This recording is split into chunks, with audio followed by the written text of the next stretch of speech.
Hello friends. तो दोस्तों last episode में हम लोगों ने देखा था कि डॉक्टर एसा ने टेसा की बॉडी पर कंप्लीट कंट्रोल कर लिया था और वो यहाँ पर काफी ज्यादा क्रेजी हो चुकी थी और इसी के साथ उसने यहाँ पर गावेन को भी किल कर दिया था। तो अब आगे एपिसोड की स्टार्टिंग में हम देखते हैं कि इजाबेला इस वक्त खामोश हो चुकी होती है और वो बोल रही होती है, इतना ज्यादा रोने के बाद अब मुझे काफी ज्यादा अच्छा लग रहा है। और इसी के साथ हमें दिखाया जाता है कि उसके पास जो मॉन्स्टर्स मौजूद होते हैं वो उनसे बोलती है, आज के बाद तुम ही मेरे न्यू गार्डियंस हो और अब से तुम लोग मुझे प्रोटेक्ट करोगे। जिसके बाद हम जिन को देखते हैं जो कि बोल रहा होता है, दोस्तों इस सब को खत्म करने का वक्त हो चुका है और अब हमें अपनी फाइटिंग फॉर्मेशन को यूज करना होगा। तो ये बात सुनकर यूनहा और ताइमिन भी इसके लिए मान गए होते हैं। और इसी के साथ मारिया बोलती है, जिन आखिर मुझे क्या करना है मुझे भी बताओ। लेकिन जिन बोलता है, तुम्हें कुछ भी करने की जरूरत नहीं है, बस यहाँ पर रुककर देखो कि 3 वेटरन्स एक साथ मिलकर किस तरह से काम करते हैं। और इसी के साथ वो तीनों ही बहुत ही तेजी के साथ इन न्यू गार्डियंस के ऊपर अटैक करने के लिए चले जाते हैं। और इसी वक्त हम जिनको देखते हैं जो कि अपनी आइस पावर को एक्टिवेट करके अपनी आइस के साथ इन गार्डियंस को यहीं पर जमा देता है। जिसके बाद ताइमिन अपनी मशीन स्किल को एक्टिवेट करता है और वो यहाँ पर काफी ज्यादा ड्रोन्स बना लेता है। जिसके बाद हम यूनोहा को देखते हैं जो कि एक बहुत ही ऊंची जंप लगाती है और वो ताइमिन के एक ड्रोन के ऊपर बैठ जाती है। और इसी वक्त वो अपनी स्किल एक्सेलरेशन को एक्टिवेट करती है, जिसकी वजह से उसकी स्पीड 100% तक इंक्रीज हो जाती है। ताइमिन के ड्रोन्स के ऊपर बहुत ही तेजी से भागना स्टार्ट कर देती है और इसी के साथ वो इन गार्डियंस के ऊपर अटैक भी कर रही होती है। और ये देखकर मारिया काफी ज्यादा हैरान हो रही होती है और वो सोच रही होती है, ये तीनों ही यहाँ पर मिलकर काम कर रहे हैं और इन तीनों ने ही मिलकर यहाँ पर एक बहुत ही अच्छा कॉम्बिनेशन कर लिया है। और अगर यहाँ पर देखा जाए तो जिन इस जगह पर एक टैंकर का काम कर रहा है और ताइमिन यहाँ पर एक मैजिशियन का काम कर रहा है, जबकि यूनहा इस वक्त मेन डैमेज डीलर का काम कर रही है। और इसी के साथ हमें इजाबेला को दिखाया जाता है जो कि इस वक्त बहुत ही ज्यादा हैरान हो रही होती है और वो चिल्लाते हुए बोल रही होती है, आखिर तुम ये सब क्यों कर रहे हो, मेरे गार्डियन से दूर हो जाओ। और इसी वक्त इजाबेला अपने कर्ज स्पेल को एक्टिवेट करती है जिससे वो इन लोगों के ऊपर अटैक करने वाली होती है। लेकिन इस वक्त जिन उसके ऊपर अटैक करके इस बैरियर को डिस्ट्रॉय कर देता है और वो बुरा होता है, तुम्हें क्या लगा था मैं तुम्हें अपने कर्ज स्पेल्स को एक्टिवेट करने दूंगा, मैं जानता हूँ तुम्हारे एक कर्ज स्पेल कितना ज्यादा खतरनाक हो सकता है। और इस वक्त हमें दिखाया जाता है कि जिन ने यहाँ पर अपनी स्किल मून इम्प्रिंट को एक्टिवेट कर दिया होता है। और इस वक्त जिन अपनी पावर को यूज करते हुए यहाँ पर एक 9 स्टार फॉर्मेशन एक्टिवेट करता है और हमें दिखाया जाता है कि इस फॉर्मेशन की वजह से यहाँ पर एक बहुत ही बड़ा और पावरफुल स्कॉर्पियन समन हो जाता है। और इतने पावरफुल मैजिक को देखकर इजाबेला बहुत ही ज्यादा शॉक हो गई होती है और इसी के साथ वो यहाँ पर दोबारा से रोना स्टार्ट कर देती है। और इस वक्त उसने अपने बैरियर्स को एक्टिवेट कर दिया होता है ताकि वो इस स्कॉर्पियन को रोक पाए। लेकिन इसी के साथ हम मारिया को देखते हैं जो कि इस वक्त बहुत ही ज्यादा शॉक हो चुकी होती है और वो सोच रही होती है, आखिर जिन कितना ज्यादा पावरफुल है, वो यहाँ पर एक बहुत ही ज्यादा पावरफुल मैजिक को यूज कर रहा है। मुझे यूरोप का सबसे ज्यादा पावरफुल मैजिशियन माना जाता है, लेकिन इतने पावरफुल मैजिक को तो मैं भी यूज नहीं कर सकती। जिन सच में एक जीनियस है। और इसी के साथ हम देखते हैं कि मारिया यहाँ पर काफी ज्यादा ब्लश कर रही होती है और इस वक्त जिन को सिस्टम की तरफ से बताया जाता है, आपकी कॉपी कंडीशन कंप्लीट हो चुकी है, जिसकी वजह से आप मारिया की एक स्किल को कॉपी कर रहे हैं। और जिन यहाँ पर एक फायर स्किल को कॉपी कर लेता है। और इसी के साथ हमें दिखाया जाता है कि जिन अपने स्कॉर्पियन के साथ इजाबेला के ऊपर एक बहुत ही ज्यादा पावरफुल अटैक कर देता है। जिसके बाद हमें नेक्स्ट इजाबेला के कॉन्शियस माइंड का सीन दिखाया जाता है जहाँ पर वो कुछ मिट्टी के पुतलों के साथ खेल रही होती है। लेकिन इसी वक्त उसे कुछ आवाज सुनाई देती है और कोई पर्सन उससे बोल रहा होता है, इजाबेला आज से तुम अपने कर्ज से आजाद हो और अब तुम अपनी डेथ को एक्सेप्ट कर सकती हो। और इसी के साथ हम देखते हैं कि यहाँ पर इजाबेला जो कि रो रही होती है वो बिल्कुल नॉर्मल हो जाती है। जिसके बाद हमें रियल इजाबेला को दिखाया जाता है जो कि इस वक्त जिनकी ये मैजिक पावर को देख रही होती है और इस वक्त जिनका ये पावरफुल अटैक सीधा आकर इजाबेला को लग जाता है, जिसकी वजह से यहाँ पर एक काफी बड़ा धमाका हुआ होता है। और हमें दिखाया जाता है कि जिन भी चलते हुए इजाबेला के पास आ चुका होता है और इसी के साथ वो सोच रहा होता है, इजाबेला एक नॉर्मल ह्यूमन थी जिसे चीजों को एक्सप्लोर करना बहुत ही ज्यादा पसंद था, लेकिन जब वो इस जगह पर आई तो उसके ऊपर एक कर्ज लग गया जिसकी वजह से वो एक विच बन गई और इसलिए वो हमेशा ही खुद से नफरत करती थी और वो हमेशा से अपनी लाइफ को खत्म करना चाहती थी। लेकिन इस कर्ज की वजह से वो खुद को किल भी नहीं कर सकती थी। और इसी के साथ हमें दिखाया जाता है कि इजाबेला इस वक्त एक बहुत ही ज्यादा छोटे बच्चे में चेंज हो गई होती है और ये बच्चा इस वक्त डेड होता है। जिसके बाद जिन अपनी फायर को एक्टिवेट करके इस बॉडी को यहीं पर जला देता है।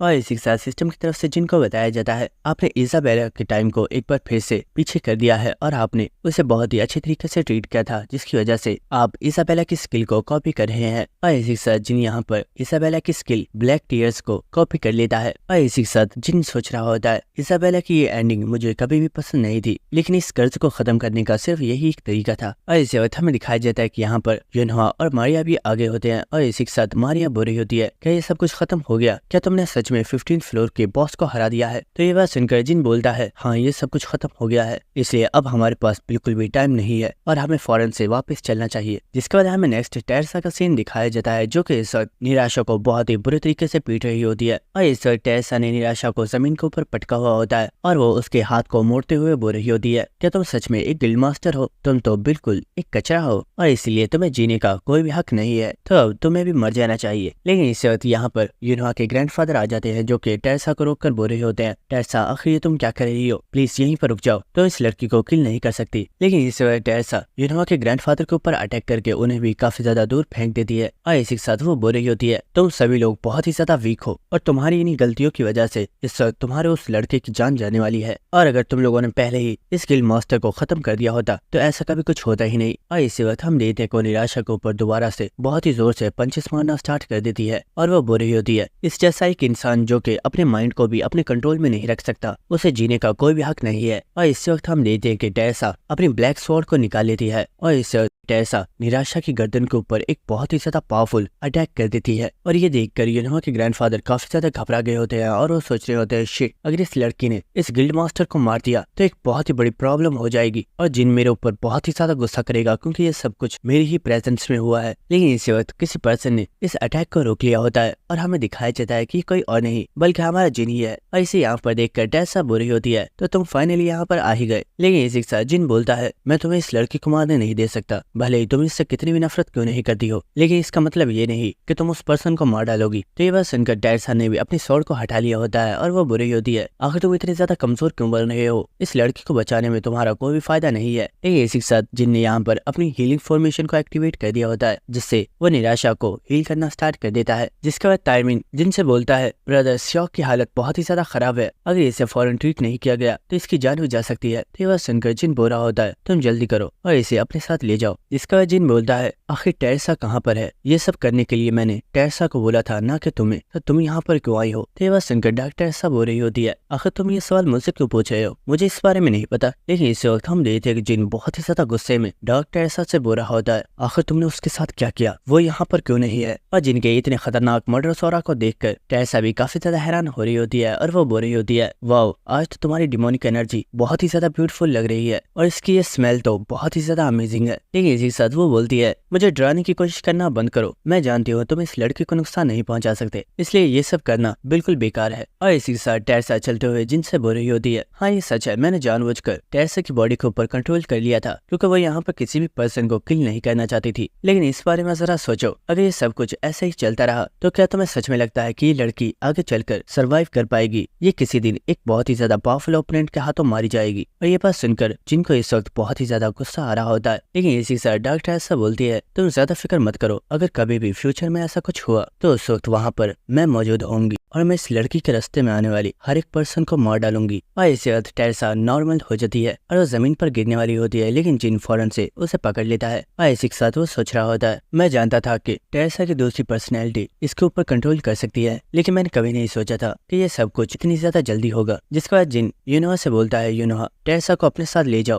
और इसका ख्याल रखना। ये बात सुनकर यूनोहा भी इसके लिए मान जाती है और वो बोल रही होती है, ओपा आप फिक्र मत करो, मैं टेरेसा का ख्याल रखूंगी। जिसके बाद तायमिन जिनसे बोल रहा होता है, ब्रदर आखिर तुम कहाँ पर जा रहे हो? तो ये बात सुनकर जिन बोल रहा होता है, फिक्र मत करो, इस जगह पर एक छोटा सा काम रह गया है जो अभी मुझे कंप्लीट करना है। जिसके बाद हमें नेक्स्ट गावेन की सबऑर्डिनेट का सीन दिखाया जाता है, जो कि इस वक्त कोई रिचुअल कर रही होती है और इसी के साथ वो यहाँ पर किसी हाई रैंक के डीमन को समन करने के लिए प्रेयर कर रही होती है। और इसी के साथ हमें दिखाया जाता है कि उसके सामने जो आर्टिफैक्ट रखा हुआ होता है वो यहाँ पर रिएक्ट करना स्टार्ट कर देता है। और इसी के साथ इस जगह पर एक डायमेंशनल क्रैक ओपन होना स्टार्ट हो जाता है और इसी वक्त इस डायमेंशनल क्रैक में से एक बहुत ही ज्यादा पावरफुल डीमन निकलकर बाहर आता है। और हमें इस डीमन के बारे में बताया जाता है कि इस डीमन का नाम हारगोन है, जो कि एक इंटरमीडिएट रैंक डीमन है और ये डीमन देखने में भी काफी ज्यादा पावरफुल लग रहा होता है। और इसी के साथ वो डीमन उस लड़की से बोलता है, हाय ह्यूमन, आखिर तुम्हारी हिम्मत कैसे हुई मुझे इस लोअर फ्लोर के ऊपर समन करने की? क्या तुम मरना चाहती हो? लेकिन इसी के साथ वो लड़की बोल रही होती है, हाई रैंक डीमन प्लीज मुझे माफ कीजिए, ऐसा करना हमारे लिए बहुत ही ज्यादा जरूरी था। एक इंसान ने हमारी ऑर्गेनाइजेशन को बहुत ही ज्यादा नुकसान पहुंचाया है और उसकी वजह से हम इस वक्त बहुत ही ज्यादा ज्यादा परेशानी में है, इसलिए हम बस ये चाहते हैं कि आप हमारे लिए उस इंसान को खत्म कर दीजिए। लेकिन इस वक्त यहाँ पर कोई पर्सन आ गया होता है जो कि बुरा होता है। मैं जानता था यहाँ पर कुछ ऐसा ही होने वाला है और हमें दिखाया जाता है कि ये पर्सन कोई और नहीं बल्कि जिन ही है और वो बुरा होता है। ये सच में काफी ज्यादा सरप्राइजिंग है कि तुम डिमोनिक ह्यूमन के मेंबर्स ने सच में एक इंटरमीडिएट रैंक के डीमन को लोअर फ्लोर्स के ऊपर इतनी आसानी से समन कर लिया है। तो ये बात सुनकर वो लड़की काफी ज्यादा हंसना स्टार्ट कर देती है और वो बुरी होती है। जिन अच्छा ही हुआ कि तुम यहाँ पर आ गए, तुम आज यहाँ पर मारे जाओगे।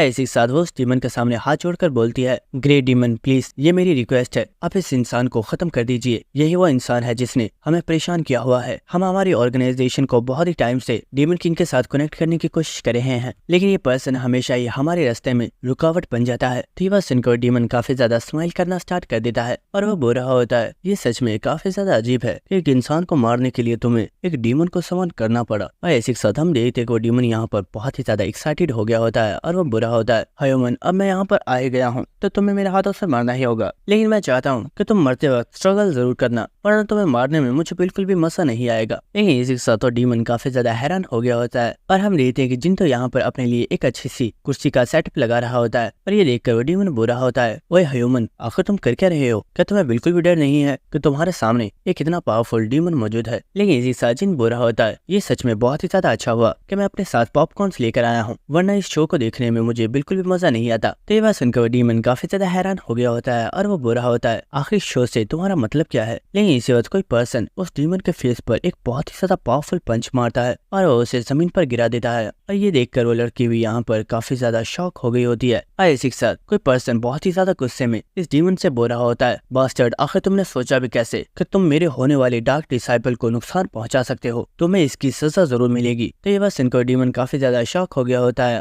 और हमें दिखाया जाता है कि जिस पर्सन ने ये पंच मारा होता है वो और कोई नहीं बल्कि खुद डीमन किंग है। जिसके बाद हमें नेक्स्ट सीन दिखाया जाता है जहाँ पर हम देखते हैं कि वो इंटरमीडिएट रैंक का डीमन किंग से माफी मांग रहा होता है और वो बुरा होता है, सर प्लीज मुझे माफ कर दीजिए, मुझे नहीं पता था कि आप यहाँ पर मौजूद हो, अगर मुझे पता होता तो मैं कभी भी ऐसी मिस्टेक नहीं करता। तो ये बात सुनकर डीमन किंग बुरा होता है, आखिर इससे तुम्हारा क्या मतलब है कि मैं यहाँ पर मौजूद हूँ, इसलिए तुम्हें ये मिस्टेक नहीं करनी चाहिए थी? क्या इसका मतलब ये है कि तुम मेरे पीछे से मेरे डिसाइपल को नुकसान पहुंचाना चाहते थे? तो ये बात सुनकर वो डीमन और भी ज्यादा घबरा गया होता है और वो बुरा होता है, सर प्लीज मुझे माफ कर दीजिए, मैं नहीं जानता था कि आपको ये ह्यूमन पसंद है, मैं इससे कोई भी नुकसान नहीं पहुंचाऊंगा। इसी साल वो डीमन काफी ज्यादा हंसते हुए बोलता है, सर क्या ये बात सच है कि ये पर्सन आपका डिसाइपल है? तो ये बात सुनकर डीमन किंग उसे बहुत ही ज्यादा मारना स्टार्ट कर देता है और वो बुरा होता है, बास्टर्ड मैंने बोला ना ये अभी मेरा डिसाइपल नहीं बना है, लेकिन जल्दी ही ये मेरा डिसाइपल बन जाएगा। और इसी के साथ हम देखते हैं कि यहाँ पर जो गावेन के सबऑर्डिनेट मौजूद होते हैं वो इस वक्त काफी ज्यादा शॉक में होती है और वो सोच रही होती है आखिर यहाँ पर हो क्या रहा है। डिमोनिक ह्यूमन ऑर्गेनाइजेशन ने सिर्फ डीमन किंग से बात करने के लिए अभी तक बहुत ही ज्यादा स्ट्रगल की है, लेकिन हम अभी तक सिर्फ इस इंटरमीडिएट रैंक के डीमन को ही समन कर पाए हैं, जबकि डीमन किंग तो खुद जिनको अपना डिसाइपल बनाना चाहता है और देखने से ही लग रहा है कि इन दोनों का रिलेशनशिप आपस में काफी ज्यादा अच्छा है। और इसी वक्त हम देखते हैं कि डीमन किंग उस डीमन को एक किक मार कर दूर फेंक देता है और इसी के साथ वो बुरा होता है, अब मेरी नजरों के आगे से दफा हो जाओ वरना मैं तुम्हें जान से मार डालूंगा। और वो डीमन भी जल्दी से इस जगह से गायब हो जाता है। जिसके बाद डीमन किंग जिन से बुरा होता है, जिन तुम्हें मेरा स्टाइल कैसा लगा? क्या तुमने देखा मैं इस वक्त अपनी फुल पावर को भी यूज नहीं कर रहा, लेकिन मैंने फिर भी बहुत ही आसानी से उस इंटरमीडिएट रैंक के डीमन को हरा दिया। ये बात सुनकर जिन बुरा होता है, तुम सच में काफी ज्यादा कूल हो, ये शो देखकर काफी ज्यादा मजा आया। तो ये बात सुनकर डीमन किंग बुरा होता है, हे तुमने मेरी पावर तो देख ही ली, तो क्यों ना अब तुम मेरे डिसाइपल बन जाओ। तो ये बात सुनकर जिन बुरा होता है, मैंने ये कब बोला कि मैं तुम्हारा डिसाइपल बनने वाला हूँ, मैंने इस बारे में अभी कुछ भी नहीं सोचा है। तो ये बात सुनकर डीमन किंग काफी ज्यादा हंसना स्टार्ट कर देता है और वो बुरा होता है, तुम्हें सचमुच मुझसे बिल्कुल भी डर नहीं लगता, इसीलिए तो तुम मुझे सबसे ज्यादा पसंद हो। और इसी वक्त सिस्टम की तरफ से डीमन किंग को एक मैसेज आता है और उसे बताया जाता है आप बहुत टाइम से इस फ्लोर के ऊपर मौजूद हो, इसलिए आपको इस फ्लोर से वापस जाना होगा। तो यह सुनकर डीमन किंग यहाँ से वापस जा रहा होता है और वो बुरा होता है, जिन तुम फिक्र मत करना, मैं तुम्हारे ऊपर नजर रखूंगा, अगर तुम्हें कभी भी मेरी जरूरत हुई तो मुझे जरूर बुलाना। तो जिन बुरा होता है, हाँ क्यों नहीं, अगर मुझे तुम्हारी जरूरत पड़ी तो मैं तुम्हें जरूर बुलाऊंगा। और इसी के साथ डीमन किंग यहाँ से चला जाता है। जिसके बाद हम देखते हैं कि जिन उस लड़की की तरफ देख रहा होता है और इसी के साथ वो बहुत ही ज्यादा गुस्से में उस लड़की से बोलता है, तुम डिमोनिक ह्यूमन के मेंबर्स ने मुझे बहुत ही ज्यादा परेशान किया हुआ है, तो बताओ मैं तुम्हारे साथ क्या करूं? क्या मैं तुम्हें यहीं पर मार डालूं? और हम देख वो लड़की इस वक्त बहुत ही ज्यादा घबराई हुई होती है क्योंकि उसे जिन से बहुत ही ज्यादा डर लग रहा होता है। जिसके बाद हमें नेक्स्ट डे का सीन दिखाया जाता है जहाँ पर हम निराशा को देखते हैं जिसे इस वक्त होश आ गया होता है और वह फौरन से उठकर बैठ जाती है और हमें दिखाया जाता है कि उसके पास चंद्रा भी मौजूद होती है और चंद्रा निराशा से बोल रही होती है, गिल्ड मास्टर क्या आप ठीक हो? आप अभी रिकवर नहीं हुई हो, आपको कुछ देर और रेस्ट करना चाहिए। तो निराशा बोल रही होती है, ये सब छोड़ो और मुझे बताओ आखिर 15th फ्लोर का क्या हुआ, क्या वो क्लियर हो चुका है? लेकिन इसी वक्त हमें दिखाया जाता है कि इस कमरे के अंदर जो एलईडी मौजूद होती है उसके ऊपर न्यूज पर बताया जा रहा होता है 15th फ्लोर को कंप्लीट कर लिया गया है। लेकिन इस दौरान सभी लोगों को बहुत ही ज्यादा प्रॉब्लम्स का सामना करना पड़ा है और इसी के साथ हमें दिखाया जाता है कि टीवी के ऊपर मारिया अपना इंटरव्यू दे रही होती है और वो बोल रही होती है, अगर हंटर जिन यहाँ पर नहीं होते तो शायद 15th फ्लोर को कंप्लीट करते हुए बहुत ही ज्यादा लोग मारे जाते और अगर हंटर जिन यहाँ पर नहीं होते तो हम कभी भी 15th फ्लोर को कंप्लीट नहीं कर पाते। और इसी के साथ हम निराशा को देखते हैं जिसे अपनी प्रीवियस मेमोरीज याद आना स्टार्ट हो जाती हैं जहाँ पर उसे याद आ जाता है कि उसने कैसे शॉक को बहुत ही ज्यादा इंजर्ड कर दिया था और इसी के साथ उसकी इस वक्त ये जो हालत है वो किसी और ने नहीं बल्कि टेरेसा ने की थी और लास्ट में उसे जिन ने सेव किया था। और इसी के साथ निराशा बोल रही होती है, ये सच में बहुत ही ज्यादा एम्बैरेसिंग है कि लास्ट मोमेंट पर मेरी जान उस बास्टर्ड ने बचाई थी। जिसके बाद हमें नेक्स्ट यूनोहा के घर का सीन दिखाया जाता है और हम देखते हैं कि जिन ने यूनोहा और तामिन को बहुत ही ज्यादा ट्रेजर्स दे दिए होते हैं जिन्हें देखकर वो दोनों ही काफी ज्यादा खुश हो गए होते हैं। और यूनोहा बोल रही होती है, ब्रदर तुम्हें 15th फ्लोर से जितने भी ट्रेजर्स मिले थे वो सभी तुमने हमें दे दिए हैं, कहीं ऐसा तो नहीं कि तुम्हें 15th फ्लोर से कोई और भी बहुत ही ज्यादा अच्छी चीज मिल गई है? तो ये बात सुनकर जिन बोल रहा होता है, अरे ये तुम क्या कह रही हो, ऐसा कुछ भी नहीं है। जिसके बाद यूनोहा और तामिन वो दोनों ही इस जगह से चले जाते हैं और इसी के साथ जिन सोच रहा होता है, मुझे 15th फ्लोर से एक बहुत ही ज्यादा खास चीज मिली है और वो है वेलिंग विच की स्किल ब्लैक टीयर्स और वो स्किल आगे मेरी बहुत ही ज्यादा हेल्प करेगी। इसके बाद जिन बोलता है, वो लोग यहाँ से जा चुके हैं, तुम अंदर आ सकती हो। और हमें दिखाया जाता है कि इस जगह पर टेरेसा भी आई होती है लेकिन वो दरवाजे के बाहर ही खड़ी हुई होती है। जिसके बाद हम देखते हैं कि जिन टेरेसा को चाय सर्व कर रहा होता है और इसी के साथ वो बोल रहा होता है, तुम्हें छुपने की जरूरत नहीं है, सभी लोग तुम्हारी कंडीशन के बारे में जानते हैं। अच्छा मुझे ये बताओ, जो कुछ भी 15th फ्लोर पर हुआ था क्या तुम्हें वो सब कुछ याद है? ये बात सुनकर टेरेसा बोल रही होती है, हाँ मुझे सब कुछ याद है, कैसे मैंने उस डिमोनिक ह्यूमन के मेंबर को किल कर दिया और मैं ऑलमोस्ट निराशा को भी किल करने वाली थी, लेकिन सही वक्त पर तुम वहाँ पर आ गए और तुमने ही मुझे रोका था। और इसी के साथ टेरेसा बोल रही होती है, मैं अपनी इस प्रॉब्लम का सोल्यूशन लेने के लिए सवाना के पास भी गई थी, लेकिन सवाना ने मुझे बताया कि मेरी सेकंड पर्सनैलिटी उन सभी फीलिंग्स से बनी है जो बहुत ही टाइम से मेरे हार्ट के अंदर दबी हुई थी, इसलिए मैं सेकंड पर्सनैलिटी को कंट्रोल नहीं कर पा रही हूँ। तो टेरेसा की बातें सुनकर जिन बोल रहा होता है, टेरेसा तुमने जिस पर्सन को मारा है वो एक डिमोनिक ह्यूमन का मेंबर था और क्योंकि उसने भी बहुत ही ज्यादा इनोसेंट पीपल्स को किल किया था इसलिए वो ये डिजर्व करता था। लेकिन टेरेसा मैं एक चीज की वजह से बहुत ही ज्यादा परेशान हूँ, क्या तुम जानते हो हम इस पर लकी थे कि तुम्हारा टारगेट डिमोनिक ह्यूमन के मेंबर थे, लेकिन अगर फ्यूचर में कभी ऐसा हुआ तुम्हारा टारगेट तामिन और यूनोहा होए या फिर हो सकता है कि तुम्हारा टारगेट मैं भी हो सकता हूँ, उस वक्त तुम क्या करोगी? क्या तुम हम सभी को किल कर दोगी? तो ये बात सुनकर टेरेसा काफी ज्यादा हैरान हो रही होती है। लेकिन इसी के साथ जिन बोल रहा होता है, टेरेसा तुम्हारी ये जो वीकनेस है मैं इसे कंट्रोल नहीं कर सकता, इसका सामना तुम्हें खुद करना होगा और अभी के लिए तुम यहाँ से जा सकती हो। तो ये बात सुनकर टेरेसा भी खड़ी हो जाती है और वो वहाँ से जा रही होती है। लेकिन इसी वक्त यहाँ पर तामिन और यूनोहा भी आगे होते हैं और तामिन बोल रहा होता है, सिस्टर आखिर आप कहाँ पर जा रही हो, आप अभी तो आई थी। जिसके बाद हम जिन को देखते हैं जिससे टेलीपैथी के जरिए एलाइज हो रही होती है, जिन आखिर तुमने ऐसा क्यों किया? तुमने उससे यहाँ पर बहुत ही बुरे तरीके से बात की है और तुमने उसे बहुत ही ज्यादा हर्ट किया होगा। और इसी के साथ हम टेरेसा को देखते हैं जो कि इस वक्त घर से बाहर आ गई होती है। लेकिन इसी के साथ हम देखते हैं कि वो यहाँ पर काफी ज्यादा रो रही होती है। जिसके बाद हमें दोबारा जिन का सीन दिखाया जाता है जो कि एलाइज से बोल रहा होता है, एलाइज शायद तुम नहीं जानती, टेरेसा एक ऐसी पर्सन है जो कभी भी किसी भी सिचुएशन में गिव अप नहीं करती है और मुझे पूरा यकीन है टेरेसा अपने आप को चेंज जरूर करेगी और इस बार वो पहले से भी ज्यादा पावरफुल बनकर यहाँ पर वापस आएगी। जिसके बाद हमें नेक्स्ट डिमोनिक ह्यूमन ऑर्गेनाइजेशन की बिल्डिंग का सीन दिखाया जाता है जहाँ पर कोई पर्सन सभी लोगों को समझा रहा होता है, हम एक बार फिर से अपने मिशन में फेल हो गए और ये सब कुछ हंटर जिन की वजह से ही हुआ है, हमें कुछ भी करके इस पर्सन को खत्म करना ही होगा। और इसी के साथ हमें यहाँ पर मेलिना को दिखाया जाता है जो कि सोच रही होती है, ये लोग इडियट्स हैं, क्या इन्हें सच में लगता है कि जिन को खत्म कर पाएंगे, जबकि जिन हमेशा ही इनकी बैंड बजा देता है। लेकिन इसी वक्त मेलिना के पास कोई पर्सन आया होता है जिसे देखकर मेलिना काफी ज्यादा शॉक हो गई होती है और हमें दिखाया जाता है कि पर्सन कोई और नहीं बल्कि गावेन के सबऑर्डिनेट है जिसे जिन ने अपना सबऑर्डिनेट बना लिया है। और दोस्तों इस लड़की का नाम ट्रिस्टन फैन है। और इसी के साथ वो लड़की बोल रही होती है, सिस्टर मुझे आपके बारे में मास्टर ने बताया है, आज से मैं आपकी जूनियर हूँ और मैं आपके साथ काम करूंगी। और ये बात सुनकर मेलिना तो काफी ज्यादा हैरान हो गई होती है। जिसके बाद हमें नेक्स्ट एक लग्जरी गाड़ी का सीन दिखाया जाता है और हम देखते हैं कि इस गाड़ी में कोई और नहीं बल्कि जिन बैठा हुआ होता है। और इसी के साथ जिनका सबऑर्डिनेट उससे पूछ रहा होता है, मास्टर आखिर आप अचानक से कहाँ पर जा रहे हो, क्या ये आपका कोई पर्सनल मिशन है? तो जिन बोल रहा होता है, हाँ तुम कुछ ऐसा ही समझ सकते हो, मैं बस किसी काम से कुछ दिनों के लिए कहीं पर जा रहा हूँ। और दोस्तों यहाँ पर फाइनली बहुत ही टाइम बाद हमें जिन की स्टेटस विंडो को दिखाया जाता है, जहाँ पर हम देख सकते हैं कि जिन का लेवल अब 100 हो चुका है। और इसी के साथ जिन सोच रहा होता है, मैंने फाइनली 100 लेवल को अचीव कर लिया है। टावर ऑफ ट्रायल गेम के अंदर मुझे 100 लेवल को अचीव करने में बहुत ही ज्यादा टाइम लगा था, लेकिन रियलिटी में मैंने बहुत ही जल्दी 100 लेवल को अचीव कर लिया है और मेरी प्रोग्रेस इस वक्त बहुत ही ज्यादा अच्छी हो रही है। जिसके बाद हमें नेक्स्ट सीन दिखाया जाता है कि जिन चलता हुआ किसी जगह पर आ रहा होता है और इसी के साथ वो सोच रहा होता है, नेक्स्ट फ्लोर को फिनिश करने के लिए हमारे पास 3 मंथ्स का टाइम है और तब तक के लिए मुझे अपने तमाम पर्सनल कामों को फिनिश करना होगा। और इसी के साथ हमें दिखाया जाता है कि इस जगह पर वॉलियोंग भी मौजूद होता है, जो कि जिनको रिस्पेक्ट देते हुए बोल रहा होता है, मास्टर मैंने सभी प्रिपरेशंस को कंप्लीट कर लिया है और अब हम मुरीम में चल सकते हैं। डार्क एम्परर बहुत ही टाइम से आपका वेट कर रहे हैं। और इसी के साथ हमें दिखाया जाता है कि इस जगह पर एक बहुत ही बड़ा पोर्टल मौजूद होता है। जिसके बाद हमें एलाइस को दिखाया जाता है, जो कि पूरी ही होती है, ये जगह तो बहुत ही ज्यादा ब्यूटीफुल है, मैंने कभी नहीं सोचा था कि मुरीम इतना ज्यादा ब्यूटीफुल होगा। और हमें दिखाया जाता है कि जिन, एलाइस और वॉलियोंग ये तीनों ही इस वक्त मुरीम में आ चुके होते हैं। और इसी के साथ एलाइस बोल रही होती है, ये जगह बहुत ही ज्यादा ब्यूटीफुल है, हंटर्स तो इस जगह पर आकर काफी ज्यादा एंजॉय करते होंगे। लेकिन इसी वजह जिन उससे बोलता है, तुम्हारा जब भी दिल करता है तुम रिंग में से बाहर आ जाती हो, क्या तुम जानती हो ऐसा करने से मेरा बहुत ही ज्यादा माना यूज होता है, तुम आजकल मेरी बिल्कुल भी बात नहीं मानती। तो एलाइस बोल रही होती है, आखिर तुम चाहते क्या हो, क्या तुम इस जगह को अकेले ही एंजॉय करना चाहते थे? ये जगह ब्यूटीफुल है इसलिए मैं भी तुम्हारे साथ इस जगह को घूमूंगी। जिसके बाद वॉलियोंग बोलता है, मास्टर मुझे आप लोगों को एक बहुत ही ज्यादा इंपॉर्टेंट चीज बतानी है और वो ये है कि आप लोगों ने अभी भी अर्थ के ही कपड़े पहने हुए हैं, इसलिए आपको मुरीम के कपड़े पहन लेने चाहिए। और इसी के साथ हमें नेक्स्ट सीन दिखाया जाता है, जहाँ पर हम देखते हैं कि एलाइस ने एक बहुत ही ज्यादा ब्यूटीफुल ड्रेस पहन ली होती है, जिसे पहनने के बाद वो बहुत ही ज्यादा ब्यूटीफुल लग रही होती है। और इसी के साथ वो बोल रही होती है, तो बताओ मैं कैसी लग रही हूँ? तो वॉलियोंग बोल रहा होता है, मैम एलाइस आप सच में बहुत ही ज्यादा ब्यूटीफुल हो, आप तो बिल्कुल एक प्रिंसेस लग रही हो। तो अपनी इतनी तारीफ सुनकर एलाइस भी काफी ज्यादा खुश हो रही होती है और वो बोल रही होती है, हाँ हाँ तुमने बिल्कुल सच कहा, मैं हूँ ही इतनी ज्यादा ब्यूटीफुल। और इसी के साथ एलाइस बोल रही होती है, अच्छा अब क्योंकि तुमने मुझे प्रिंसेस बोल ही दिया है तो मुझे ये बताओ कि मेरी सवारी कहाँ पर है जिस पर बैठकर मैं यहाँ से जाऊंगी? लेकिन वॉलियोंग बोलता है, मिस एलाइस प्लीज मुझे माफ कीजिएगा, लेकिन हम लोग यहाँ से आगे किसी भी सवारी के साथ नहीं जा सकते, क्योंकि हमें वो सामने नजर आ रही माउंटेन के ऊपर जाना है और हमें वहाँ तक पैदल ही चल कर जाना होगा। तो ये बात सुनकर एलाइस तो काफी ज्यादा शॉक हो गई होती है और वो कह रही होती है, ये क्या बकवास है, मैंने अच्छे कपड़े इसलिए पहने थे क्योंकि मुझे लगा था कि मैं किसी सवारी पर बैठकर यहाँ से जाने वाली हूँ, लेकिन तुम लोग तो मुझे पैदल ही चलवाना चाहते हो। लेकिन इसी के साथ जिन बोलता है, तुम इतनी ज्यादा फिक्र क्यों कर रही हो, मैं हूं ना। जिसके बाद हमें नेक्स्ट सीन दिखाया जाता है, जहाँ पर हम देखते हैं कि जिन ने अपने सारे स्पिरिट्स को ही अपनी सवारी बना लिया होता है और ये लोग इस राइड को काफी ज्यादा एंजॉय कर रहे होते हैं। और इसी के साथ जिन बोल रहा होता है, तो प्रिंसेस ये बताओ कि तुम्हें कैसा लग रहा है, क्या तुम्हें ये राइड पसंद आई? तो एलाइस बोल रही होती है, ये राइड तो काफी ज्यादा कूल है, मुझे ये बहुत ही ज्यादा पसंद आई। और इसी के साथ हम देखते हैं कि ये लोग बहुत ही तेजी के साथ इस माउंटेन के ऊपर चढ़ रहे होते हैं। और इसी के साथ एलाइस बोल रही होती है, तुम इतनी ज्यादा हैरान नहीं लग रहे, क्या तुम्हें पहले से शक था कि यहाँ पर ऐसा कुछ होने वाला है? तो वॉलियोंग बोल रहा होता है, वेल अगर सच बताऊं तो मुझे पहले ही लगा था कि मास्टर अपने दिमाग को यूज करके यहाँ पर जरूर कोई ना कोई अरेंजमेंट कर लेंगे, लेकिन मुझे पता नहीं था कि वो यहाँ पर कुछ ऐसा करने वाले हैं। जिसके बाद हमें next demon divine cult demon palace का सीन दिखाया जाता है। और इसी के साथ इस जगह पर डार्क एम्परर का सबऑर्डिनेट उससे बोल रहा होता है, मास्टर जैसा आपने बोला था हमने मुरीम फोर्स के लोगों की हेल्प की, लेकिन मास्टर क्या आपको नहीं लगता कि ये एक बहुत ही बड़ी प्रॉब्लम है? हमारे लीडर बहुत ही टाइम से कहीं पर गए हुए हैं और हमें इस बारे में भी नहीं पता कि वो कहाँ पर है। क्या आपको नहीं लगता कि अगर इस बारे में दूसरी फोर्सेस को पता चल गया तो वह सभी मिलकर हमारे ऊपर अटैक कर देंगे? तो ये बात सुनकर डार्क एम्परर बोल रहा होता है, तुम्हें इतनी ज्यादा फिक्र करने की जरूरत नहीं है, क्योंकि भले ही यहाँ पर हमारे लीडर मौजूद नहीं है, लेकिन यहाँ पर उनके सबसे ज्यादा पावरफुल राइट और लेफ्ट गार्डियन मौजूद है और इन सभी प्रॉब्लम्स को हम खुद सॉल्व कर सकते हैं।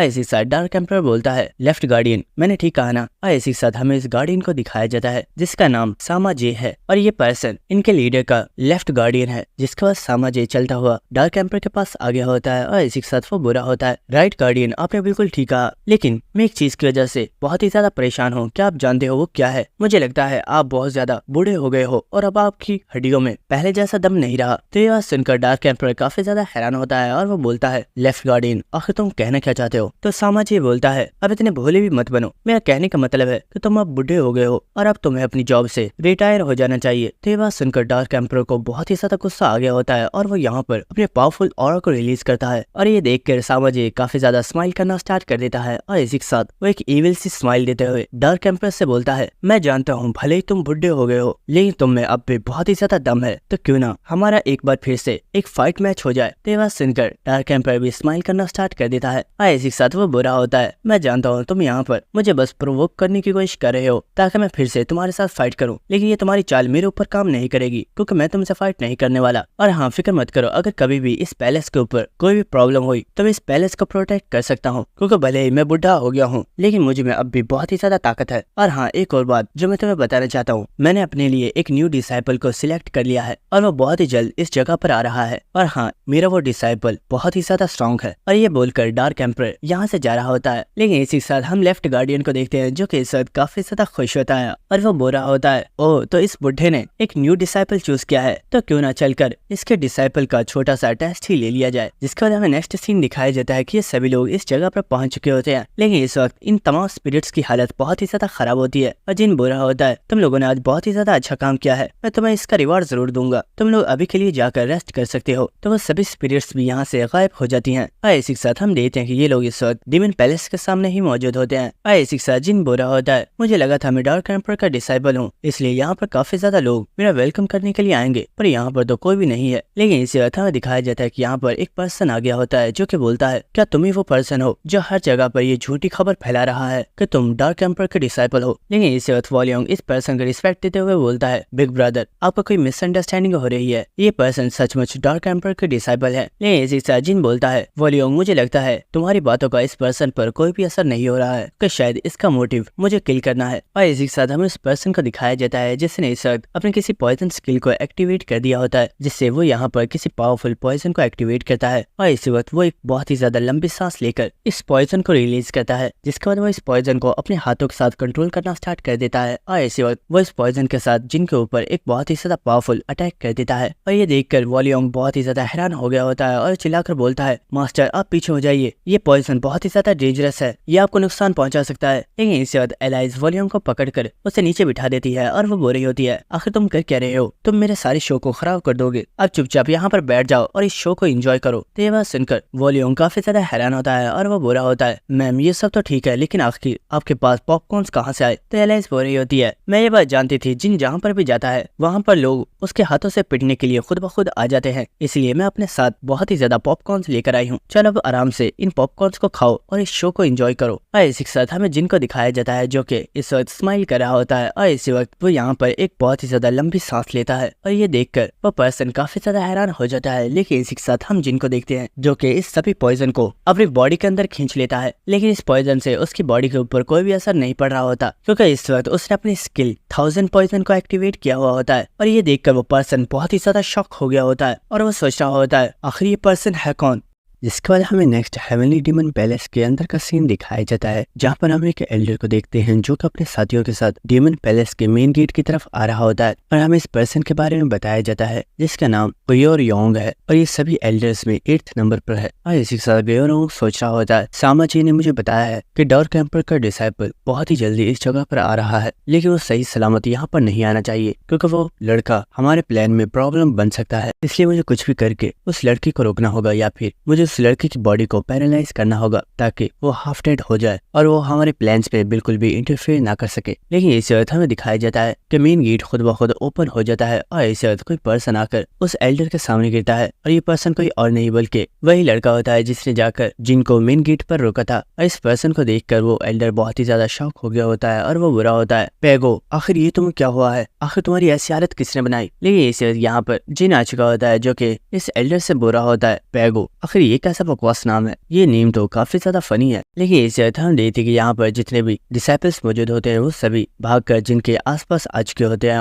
और उन्होंने जिनको घेर लिया होता है। और ये देखकर वॉलियोंग बुरा होता है, मिस एलाइस अब आपका क्या ख्याल है, क्या हमें इन लोगों से फाइट करनी है या नहीं। तो एलाइस हो रही होती है, ये तो जिनके ऊपर डिपेंड करता है। और इसी के साथ वो एल्डर सोच रहा होता है, शिट ये मेरा नंबर 1 डिसाइपल था जिसे मेरी सभी पॉइजन आर्ट्स आती हैं और इसीलिए मैंने इसे इस लड़के को पैरालाइज करने के लिए भेजा था, लेकिन मेरा ये डिसाइपल तो फेल हो गया है, अब मैं सामा जी को क्या जवाब दूंगा। और इसी के साथ वो पर्सन इस वक्त काफी ज्यादा गुस्से में होता है और उसने यहाँ पर अपनी पॉइजन आर्ट्स को एक्टिवेट कर लिया होता है। और इसी के साथ वो बुरा होता है, बास्टर्ड आखिर तुम्हारी हिम्मत कैसे हुई मेरे डिसाइपल को नुकसान पहुंचाने की, मैं तुम्हें मार डालूंगा। लेकिन इसी वक्त कोई पर्सन बहुत ही ऊंची आवाज में कोई लोगों से बोलता है, ऐसा कुछ करने की सोचना भी मत, क्योंकि अगर तुमने ऐसा किया तो मुझसे बुरा कोई नहीं होगा। और ये बात सुनकर जिन भी स्माइल कर रहा होता है और इसी वक्त हमें दिखाया जाता है कि आसमान से कोई पर्सन जंप लगाकर सीधा इन लोगों के बीच में आ जाता है। और ये पर्सन कोई और नहीं बल्कि डार्क एम्पर होता है, जिसे यहाँ पर देखकर सभी लोग काफी ज्यादा हैरान हो गए होते हैं। और इसी के साथ डार्क एम्पर हंसते हुए बोलता है, कयोरोंग ये लड़का मेरा डिसाइबल है, इसलिए इसे हाथ लगाने की हिम्मत भी मत करना। जिसके बाद हमें नेक्स्ट होली एम्पायर का सीन दिखाया जाता है और हमें सवाना को दिखाया जाता है जिसने टेरेसा को अपनी गोद में उठाया हुआ होता है और वो बोल रही होती है, मेरी बच्ची तो तुम्हें इतने टाइम बाद मेरी याद आ ही गई, मुझे तो लगा था कि तुम मुझे भूल ही गई हो। तो टेरेसा बोल रही होती है, अरे मैं आपको कैसे भूल सकती हूँ, आपने हमेशा ही मेरा बहुत ही ज्यादा ख्याल रखा है, मैं आपको इतनी आसानी से तो नहीं बुला सकती। लेकिन इसी वजह टेरेसा यहाँ पर कुछ लड़कियों को देखती है जो कि टेरेसा के बारे में बातें कर रही होती हैं और वो कह रही होती हैं, आखिर टेरेसा यहाँ पर क्या कर रही है, इसे यहाँ पर नहीं होना चाहिए था, ये जहाँ पर भी होगी वहाँ पर बहुत ही ज्यादा बर्बादी होगी, सवानों को इसे यहाँ से निकाल देना चाहिए। और इन लोगों की बातें सुनकर टेरेसा बोल रही होती है, मुझे लगता है शायद मेरी सिस्टर्स को मैं बिल्कुल भी पसंद नहीं हूँ, इसलिए वो नहीं चाहती कि मैं यहाँ पर कभी भी आऊँ। लेकिन सवाना टेरेसा से बोलती है, तुम इन लोगों की फिक्र करने की जरूरत नहीं है, जैसे जैसे वक्त गुजरेगा इन्हें इस बात का अंदाजा हो जाएगा कि तुम भी वही टेरेसा हो जो हमेशा खुद से पहले दूसरे के बारे में सोचती हो। तो ये बात सुनकर टेरेसा भी इसके लिए मान जाती है। लेकिन इसी वक्त हमें दिखाया जाता है कि कुछ लोग बहुत ही तेजी से भागते हुए सवाना की तरफ आ रहे होते हैं और इन्हें अपनी तरफ आता हुआ देखकर सवाना भी अटैक करने के लिए रेडी हो गई होती है। लेकिन हमें दिखाया जाता है कि ये दोनों कोई और नहीं बल्कि हमारे साइको ट्विंस कैजी और कैस होते हैं जो कि जाकर सवाना के गले लग जाते हैं। और इन्हें यहाँ पर देखकर सवाना बोल रही होती है, तुम दोनों विलेंस, आखिर तुम दोनों यहाँ पर क्या कर रहे हो, मैंने तुम दोनों को बहुत ही ज्यादा मिस किया था। तो ये बात सुनकर वो दोनों भी बोल रहे होते हैं, हमने भी तुम्हें बहुत ही ज्यादा मिस किया। जिसके बाद सवाना टेरेसा से बोल रही होती है, टेरेसा क्या कोई प्रॉब्लम है, आखिर तुम इन दोनों को अपने साथ क्यों लेकर आई हो, कहीं ऐसा तो नहीं कि इस बार फिर से होली एम्पायर के अंदर कोई प्रॉब्लम होने वाली है। तो टेरेसा बोलती है, सवाना मैं यहाँ पर एक डिजास्टर का ही सामना करने वाली हूँ, लेकिन वो डिजास्टर मेरी बॉडी के अंदर है। जिसके बाद सवाना इन तीनों को लेकर एक होली प्लेस पर आ जाती है और इसी के साथ वो बोल रही होती है, टेरेसा जो तुम करना चाहती हो वो करने के लिए ये प्लेस सबसे ज्यादा अच्छी है, मैं उम्मीद करती हूँ कि तुम अपने मिशन में कामयाब जरूर होगी। जिसके बाद सवाना इस जगह के दरवाजे को क्लोज करवा देती है। लेकिन इसी के साथ एक लड़की सवाना से बोल रही होती है, सवाना आखिर आपने ऐसा क्यों किया, आपने टेरेसा को इस होली जगह के अंदर क्यों भेजा है, कहीं ऐसा न हो कि उसकी डेविल एनर्जी की वजह से यहाँ की होली पावर्स कम हो जाए। तो सवाना बोल रही होती है, ऐसा कुछ भी नहीं होगा, हमें बस टेरेसा के लिए प्रे करनी है कि वो अपने मकसद में कामयाब हो जाए। और इसी के साथ हमें टेरेसा का सीन दिखाया जाता है जो कि किसी चीज के लिए रेडी हो रही होती है। और इसी के साथ वो बोल रही होती है, कैजी और कैज मेरी एक रिक्वेस्ट है, क्या तुम लोग उसे कंप्लीट कर सकते हो। ये बात सुनकर वो दोनों ही काफी ज्यादा हैरान होते हैं और वो बोल रहे होते हैं, टेरेसा आखिर वो रिक्वेस्ट क्या है। तो हम देखते हैं टेरेसा ने अपनी स्वॉर्ड को निकाल लिया होता है और वो बोल रही होती है, अगर मेरी डार्क पर्सनैलिटी ने मेरी बॉडी को ऊपर कंट्रोल कर लिया तो मुझे उसी वक्त मार डालना। तो ये बात सुनकर वो दोनों ही काफी ज्यादा हैरान हो गए होते हैं। लेकिन इसी के साथ वो दोनों ही इसके लिए मान जाते हैं। जिसके बाद हम टेरेसा को देखते हैं जो कि यहाँ पर ध्यान लगाना स्टार्ट कर देती है और हमें दिखाया जाता है कि वो अपने कॉन्शियस माइंड के अंदर आ चुकी होती है, जहाँ पर हम देखते हैं कि उसके बिल्कुल सामने ही डार्क टेरेसा बैठी हुई होती है। और इसी के साथ वो हंसते हुए टेरेसा से बोलती है, तो फाइनली तुमने ये फैसला कर ही लिया, तो क्या सचमुच तुम मेरा सामना करने के लिए तैयार हो। जिसके बाद हमें दोबारा से डीमन पैलेस का सीन दिखाया जाता है जहाँ पर गौरियांग डार्क एम्पर से बोल रहा होता है, डार्क एम्पर प्लीज मेरी बात सुनिए, आखिर आप ऐसा कैसे कर सकते हैं, आपने अपने डिसाइपल के लिए हमारे कल्ट के एक बहुत ही बड़े रूल को तोड़ दिया है, आप ये कैसे भूल सकते हैं कि अगर एक डिसाइपल कल्ट के दूसरे डिसाइपल को नुकसान पहुंचाएगा तो उसे पनिश किया जाएगा, और आपने अपने डिसाइपल को बिल्कुल भी पनिश नहीं किया बल्कि आप तो उसे बहुत ही अच्छे तरीके से ट्रीट कर रहे हैं। तो ये बात सुनकर डार्क एम्पर बोल रहा होता है, आखिर तुम क्या कह रहे हो, वो फर्स्ट टाइम यहाँ पर आया है, क्या तुम ये चाहते हो कि मैं उसे फर्स्ट टाइम ही यहाँ पर पनिश करूँ। लेकिन गौरियांग चिल्लाते हुए डार्क एम्पर से बोल रहा होता है, डार्क एम्पर आप ऐसा नहीं कर सकते, मैं जानता हूँ कि इस जगह पर इस वक्त आपके पास सबसे ज्यादा अथॉरिटी मौजूद है, लेकिन इसका मतलब ये तो नहीं कि आप हमारे कल्ट के रूल्स को ब्रेक करें, आपको हमारे कल्ट के रूल्स को फॉलो करना ही होगा क्योंकि ये रूल्स हमारे लीडर ने बनाए हैं। लेकिन इस डार्क एम्पर यहीं पर रुक जाता है और इसी के साथ वो यहाँ पर अपने एक खतरनाक ऑरा को रिलीज करता है और इसी के साथ वो बोल रहा होता है, गौरियांग मुझे लगता है तुम यहाँ पर कुछ ज्यादा ही बकवास कर रहे हो, मैंने जो फैसला कर दिया वो कर दिया, तुम यहाँ से जा सकते हो। और डार्क एम्पर के इतने खतरनाक ऑरा की वजह से गौरियांग भी काफी ज्यादा घबरा गया होता है और वो बोलता है, डार्क एम्पर प्लीज मुझे माफ कीजिए, शायद मैंने कुछ ज्यादा ही बोल दिया, मैं यहाँ से जा रहा हूँ। और इसी के साथ डार्क एम्पर भी यहाँ से जा चुका होता है। लेकिन इसी वक्त हमें दिखाया जाता है कि यहाँ पर सामाजी आ चुका होता है, जिसे देखकर गौरियांग काफी ज्यादा हैरान होता है और वो बोलता है, सामाजी प्लीज मुझे माफ कीजिएगा, आपने जैसा बोला था मैं वैसा नहीं नहीं कर पाया। लेकिन सामाजी बोलता है फिक्र मत करो, क्या तुम जानते हो इस ओल्ड पर्सन ने कभी भी किसी भी डिसाइपल को एक्सेप्ट नहीं किया था, लेकिन अचानक से ही इसने अपने लिए एक डिसाइपल को चूज कर लिया और उस डिसाइपल के लिए ये हमारे कल्ट के रूल्स को तोड़ने के लिए भी तैयार है। क्या तुम्हें समझ में आया कि इस सब का रीजन क्या है? इस सब का रीजन ये है कि डार्क एम्परर को इस बात का अंदाजा हो चुका है कि हम लोग बहुत ही जल्द उसे खत्म करने वाले हैं। इसलिए तुम उसके डिसाइपल की बिल्कुल भी परवाह मत करो, क्योंकि जिस दिन मैं डार्क एम्परर को खत्म करूंगा उसी दिन मैं उसके डिसाइपल को भी मार डालूंगा। जिसके बाद हमें नेक्स्ट सीन दिखाया जाता है जहाँ पर हम देखते हैं कि डार्क एम्परर जिनके पास आ चुका होता है, ऐसे वक्त वो जिनके पास आकर उसे गले लगा लेता है और वो बोला होता है, मेरे प्यारे डिसाइपल, क्या तुम जानते हो मैं कितने टाइम से तुम्हारा वेट कर रहा था? क्या तुम्हें मेरी बिल्कुल भी याद नहीं आती? तुम्हें कभी कभार तो मुझसे मिलने के लिए आना चाहिए ना। तो जिन बोल रहा होता है, मैं यहाँ पर आकर करूंगा भी क्या आप देख नहीं सकते? मेरी इस जगह पर आते ही यहाँ पर हंगामा स्टार्ट हो गया है। और आपको क्या लगता है, क्या मैंने कुछ गलत किया था? उस पर्सन ने मुझे मारने की कोशिश की थी, इसलिए उसे सबक सिखाना जरूरी था। तो डार्क एम्परर हंसते हुए बोलता है, अरे छोड़ो उसे, मुझे उस पर्सन की बिल्कुल भी परवाह नहीं है। मैं काफी ज्यादा खुश हूँ कि इतने टाइम बाद फाइनली तुम यहाँ पर मेरे पास आए हो। लेकिन इसी के साथ हम जिन को देखते हैं जो सोच रहा होता है, मैं इस जगह पर आना तो नहीं चाहता था, लेकिन यहाँ पर आने का एक बहुत ही ज्यादा स्पेशल रीजन है। और वो रीजन ये है कि बहुत ही जल्दी वो टाइम आने वाला है जब सामाजी ने डार्क एम्परर की बैक पर स्टैब किया था और सभी एल्डर्स ने मिलकर डार्क एम्परर को धोखा दिया और उसे किल कर दिया था। और इसी के साथ जिन मुस्कुराते हुए सोच रहा होता है, मुझे इस कल्ट में किसी की परवाह नहीं, चाहे किसी को कुछ भी क्यों ना हो जाए, लेकिन मुझे इस ओल्ड मैन की काफी ज्यादा परवाह है, क्योंकि इसने हमेशा ही मुझे बहुत ही अच्छे तरीके से ट्रीट किया था और इस बार मैं इसे कुछ भी नहीं होने दूंगा। लेकिन इसी वक्त डार्क एम्परर अपने टोकन को एलाइज की तरफ थ्रो करता है, जिसे एलाइज भी कैच कर लेती है और वो पूछती है, आखिर ये क्या चीज है और आप इसे मुझे क्यों दे रहे हो? तो डार्क एम्परर बोलता है, लड़की ये मेरा टोकन है, क्योंकि तुम जिन के साथ यहाँ पर आई हो, इसलिए मैं चाहता हूँ तुम जितना चाहो उतना यहाँ पर एंजॉय कर सकती हो और कोई भी पर्सन तुम्हें यहाँ पर कहीं भी जाने से नहीं रोकेगा। तुम बस उन लोगों को मेरा ये टोकन दिखा देना। तो ये बात सुनकर एलाइज तो काफी ज्यादा खुश हो गई होती है और वो यहाँ पर काफी ज्यादा ड्रिंक करने के बारे में सोच रही होती है। लेकिन इसी के साथ जिन बोलता है, मास्टर आखिर आपने इसे ये टोकन क्यों दिया है? ये यहाँ पर मेरे साथ आई है और मैं इसे घुमाने के लिए ले जाऊंगा। लेकिन इसी वक्त डार्क एम्परर जिन को उसके कॉलर से पकड़ लेता है और वो उसे यहाँ से खींच कर लेकर जा रहा होता है। तो ये देखकर जिन काफी ज्यादा हैरान हो गया होता है और वो बोल रहा होता है, मास्टर आखिर ये आप क्या कर रहे हो? आप मुझे कहाँ पर लेकर जा रहे हो? तो डार्क एम्परर बोल रहा होता है, लड़के क्या तुम जानते हो मैं बहुत दिन से इस टाइम का वेट कर रहा था कि किस दिन मैं खुद तुम्हें ट्रेन करूंगा और तुम्हें मार्शल आर्ट की ट्रेनिंग देने के लिए मैं बहुत ही ज्यादा एक्साइटेड हूँ। और ये बात सुनकर जिन काफी ज्यादा हैरान हो गया होता है। और दोस्तों यहीं पर हमारी एपिसोड खत्म हो जाती है, लेकिन आगे के एपिसोड्स बहुत ही ज्यादा इंटरेस्टिंग होंगे और शायद हो सकता है कि हमें आगे जिन और सामाजी की भी फाइट देखने को मिले। तो मिलते हैं आपसे नेक्स्ट एपिसोड्स में, तब तक के लिए goodbye and stay connected. Thank you.